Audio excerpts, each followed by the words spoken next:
السلام عليكم ورحمة الله وبركاته والسلام يا دمان مرتي شرف تقييمها بدن رجي دوما ماشي كسو قيب شيء شركة سنة بحينتا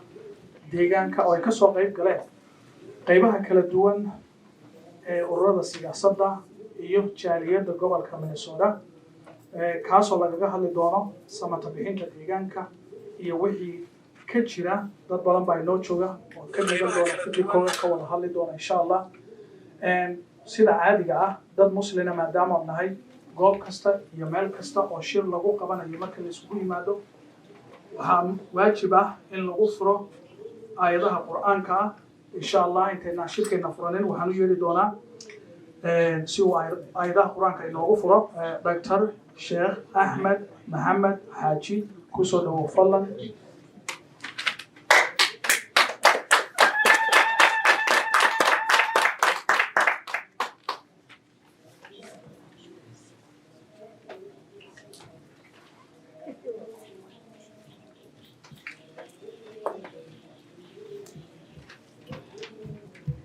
أعوذ بالله من الشيطان الرجيم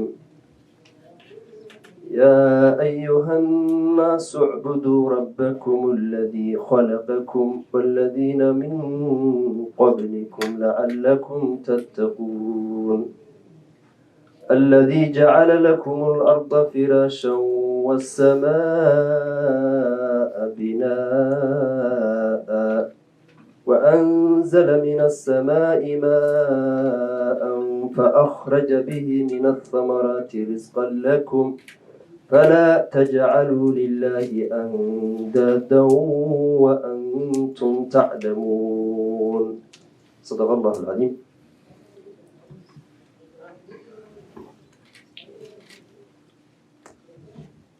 وهي هو مهتسيهي الشيخ دكتور هو مهتسيهي mar labaad waan idin salaamayaa marti sharafta qiimaha iyo qaayaha badan ee halkan fadhida intana daawanaysa ee live-ka nagala socota iyo inta daawan doontaba waxaanu goobtan iskugu yimid waxgaradkii dadkii deegaanka ka soo jeeday qaybahooda kala duwan hadday yihiin ururada siyaasadda iyo jaaliyadda ku dhaqan gobolkan Minnesota ujeedka la iskugu yimid ama magaca shirkan ayaa ah sixitaanka samata bixinta xaaladda deegaanka ku sugan deegaanka maxaa ka jira deegaanka waxaa ka jira caburin baa ka jirta deegaanka maxaa ka jira waxaa ka jirta abaar baa ka jirta waxaa ka jira xadhkaha goostay oo loogu geysanayo shacabkii iyo mas'uuliyiintii hore ee maamulka hadda jira ka shaqeyn jiray tamaanta inoogu daran dabcan inta badanna la saari doono focuska baa waxay tahay abaarta deegaanka ka jirta abaartu midda uu ilaahay keenay ee rabbaaniga ah horta waxaynu uga baryaynaa in ilaahay ka samata bixiyo shacabkeennii deegaanka ku dhibaataysan ilaahay ha naga dulqaada abaartaas shacabka ilaahay ha u gargaaro ilaahay ha ka dulqaada abaartaas ilaahay waxaan u baryaynaa roob ay ku nasteexoobaan oo abaartaas ilaahay markaas ugu nasteexeeyo ayaan ugu ducaynaynaa saad ogsoontihiin abaari marka ay dhacdo waxaa jira meel kastoo ay ku dhacdo maamul ama waxaa ka jira ama dowlad baa ka jirta ka hor inta aysan dhicin maamulkaasu wuxuu leeyahay xafiis u qaabilsan oo la yidhaahdo masiibooyinka iyo maaraynta waxaa jirtay muddo inay soo socotay ay helayeen update-ka iyo xaaladda deegaanku halkay ku sugantay wax ma laga qaban karayay ma laga jawaabi karayay jawaabtu way fududahay waa haa way dhacday maamulku halkii loo baahnaa inuu ka run sheego dhibaatada iyo saamaynta ay ku yeelatay abaartaasu maxay sameeyeen shacabkiina waa lagu khiyaamay oo lagama run sheegin dhibaatadii ka taagneed meesha ayadahay maxaa looga run sheegin dad baa ku dhintay oon dhintay gaajo u dhintay waxay ahayd xukuumadda meeshaas ama maamulka meesha ka jira inuu ka run sheego wixii jira in dadka la update gareeyo qayladhaan baa dhacday deegaankoo miisaaniyad leh iyadoo laga jawaabi karayay inta hadal lagu hayay ee TV-yada lagula dagaalamayo ragga waxgaradka ah rag iyo dumar ee deegaanka ka falcelinaya maamulka liita ee meesha ka arriminaya xafiiska u qaabilsan waxaa la sheegayaa lacag hadda ku dhow 1 billion in loogu deeqay deegaanka 4 billion sorry aan idhaa lacag ku dhowaad 4 billion trip lacagtii xaggay martay maxaa lagu qabtay ma sawir baa lagu qabtay ma wax la soo duubo ma masuulkii deegaanku inay hadal kaga soo hadho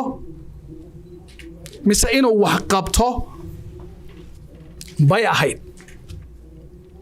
dabcan arrinkaas waa laga gaabiyey lacagtaasuna waa waxyaabaha dadka waxgaradka ah ee meeshan iskugu yimid iyo daafaha caalamka kala jooga ee deegaanku ay uga falceliyeen maamulkani inuu ku sifoobay musuq inuu ku sifoobay caburin agajuglayn isbeddelku markii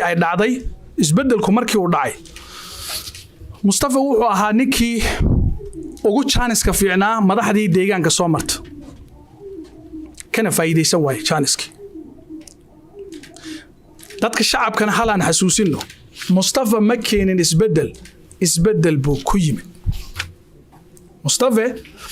muusan keenin isbeddel laakiin isbeddel buu ku yimid maxaa laga rabay number 1 inuu dadka isku keeno dadkii kala irdhoobay inuu isku keeno number 1 2 inuu wax ka qabto deegaanka hadday noqoto caafimaadka hadday noqoto waxbarashada horumarinta jidadka waxaa lagu mashquulay kala qaybinta shacabka waxaa lagu mashquulay iska horkeenitaanka shacabka waxaa lagu mashquulay ururadii siyaasadda ee meesha ka jira in la kala qaybiyo baa waqtigii ugu badnaa maamulka Mustafa uu geliyay halku shacabka wax uga qaban lahaa sideedaba laba arrimood oo xogay aynu baan rabaa inaan yara ifiyo dadka deegaankana oo ifiyo intii aan ku soo bartay halkan intii aan joogay digrigeygii labaad waxaa lagaga hadlaa public administrationka markaad baranayso waxaa lagaga hadlaa leadershipku waxa uu yahay laba qaybood baa loo kala saaraa leaderka iyo managerku maxay kala yihiin shaqadoodu leaderku waa ninka visionary-ga ah keena wadadii isaga lagu raaci lahaa oo hormoodka ku noqon lahaa dhinac kasta markay noqoto balse managerku wuxuu yahay waa nin loo shaqeeyo Mustafa ku yahay marka Mustafa wuxuu noqday manager aaminsan shaqaalaha dawladda inay isaga u shaqeeyaan u adeegaan halkii uu isagu noqon lahaa hoggaanka koobaad ee u adeegaya bulshada deegaanka waxaa ka jirta caburin aad u xooggan waxaa ka jirta agajuglayn in masuuliyiintii hore guryahoodii loo dhaco la argagax geliyo caruurahoodii iyo reerahoodii in masuuliyiintii hore laga daba tago la xidho halka waxay noo jooga laba masuul oo ka tirsanaa maamulkaas inoo sheegi doona wixii ay la kulmeen calaamadda maanta deegaanka inta isbeddel doonka ah diidan dhibaatada meesha ka taagan calaamadeeda waxaan rabaa inaan idin ifiyo inkastoo social media ku aragteen balse one more time inaan na tusaan jeclaan lahaa idukuna adigu dayataan insha Allah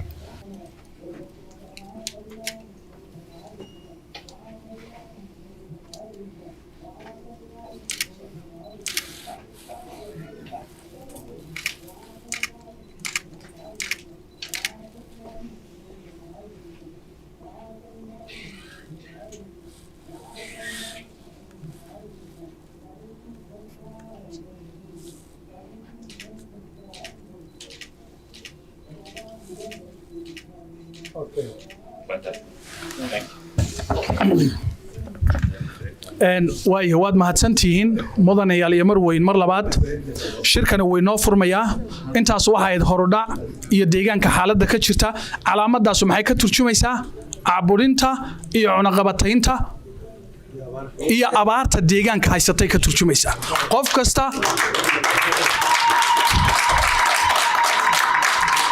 qof kasta oo muwaadin ah mas'uuliyad baa ka saaran deegaanka xaaladiisu aad bay u daran tahay musuqa deegaanka aan gabashada lahayn maamulka hadda jira wuxuu kaga duwan yahay maamuladii hore musuqa aan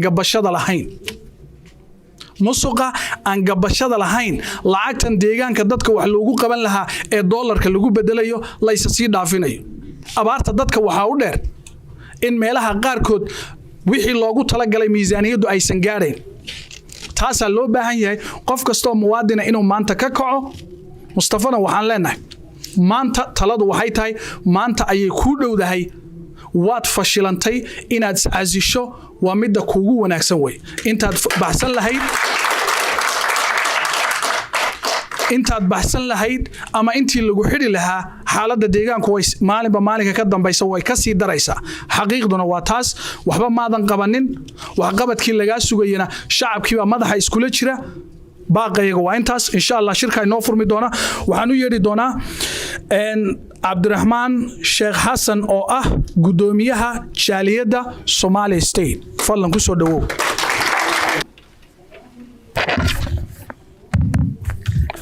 بسم الله الرحمن الرحيم